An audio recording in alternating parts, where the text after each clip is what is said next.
C'est un premier tapis, le premier tapis de la tenture Tolkien que nous découvrons aujourd'hui, un tapis de savonnerie, ce qui est aussi quelque chose de très rare et d'exceptionnel. Rare aussi, exceptionnel de revoir de nouveau avec nous Bailly Tolkien. Là encore, c'est une chaîne de savoir-faire, une chaîne humaine qui nous permet de nous émerveiller devant une si éblouissante réalisation. On tisse régulièrement ce type de tapis à l'atelier, mais ça arrive une fois tous les 2 ans à peu près. C'est pour ça qu'on apprend la savonnerie à nos lissières, puisqu'on a du travail pour la tapisserie en permanence, et que pour le tapis, ce n'est qu'une fois de temps en temps. La particularité, c'est que c'est un tapis de haute lisse, selon la technique de la savonnerie d'Aubusson, donc au point noué.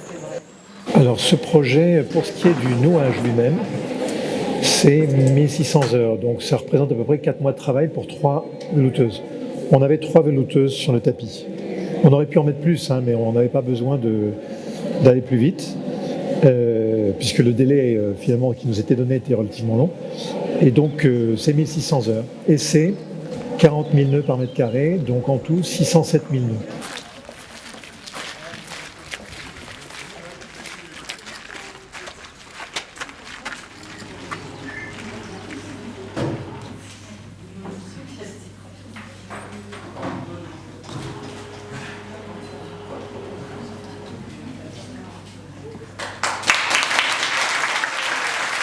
Je pense qu'ils ont merveilleusement exécuté le dessin que J.R.R. Tolkien a fait de ce tapis Númenórien. C'est un ajout à l'œuvre d'Aubusson, le projet Aubusson Tisse Tolkien, qui est vraiment remarquable et qui introduit un nouvel élément. Le tissage, les tapisseries, le tapis, on peut être sûr que ça lui aura plu. C'est une vision qu'il aura eue d'un tapis Númenórien tout à fait réalisé. On ne sait pas s'il l'a vu plus petit ou plus grand, ou s'il avait...